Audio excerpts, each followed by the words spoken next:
Tapos, ako pagkabuhos kasi mahirap tayin eh. Wala. Mga hindi mo ito na ako hindi buhos. Pagbuhos kasi ang hirap bukutin. Ito. Pinabasihan kasi dito yung hirap magtahi. Magdukot-dukot. Kahit malambot. Katulad yung isa. Parehas lang yan. Oo, malambot oh. Parehas lang yung sinil nito.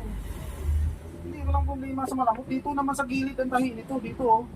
Hindi dito sa ilalim. 150 na lang yan. Kasi magdukot ng ganyan mo. Buti sana kung open. Kahit sandaan lang eh. Sa ilang 10 piso. Wala na. Hirap kasi maganon-ganon oh. Trabaho. 10 piso lang. Okay na sana kung hindi bots Meron ko. pa isang sako yung 160. Ito, mag-isandaan dito eh. Kaya 150 na lang. Hirap kasi yun ang nabasihan ko. Yung hirap magtahin eh.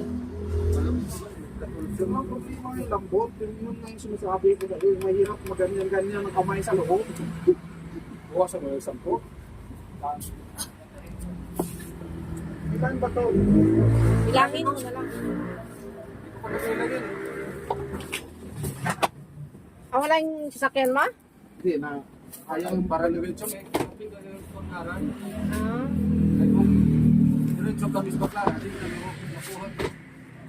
okay. Kasi karga rin yung pick upin namin doon sa sasakyan. Wala na malagyan. Wala namang paglagyan. Sa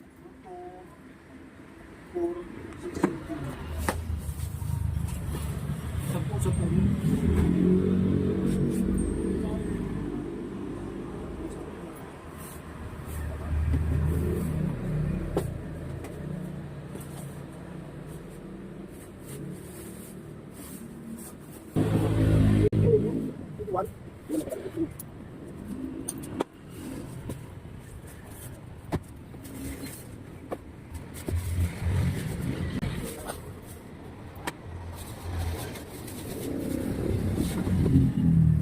Yan.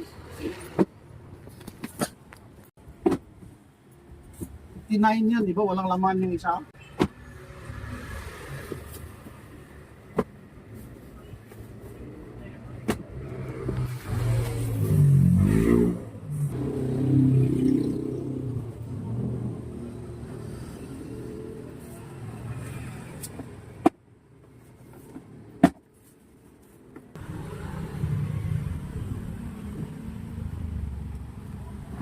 Hilap mo na.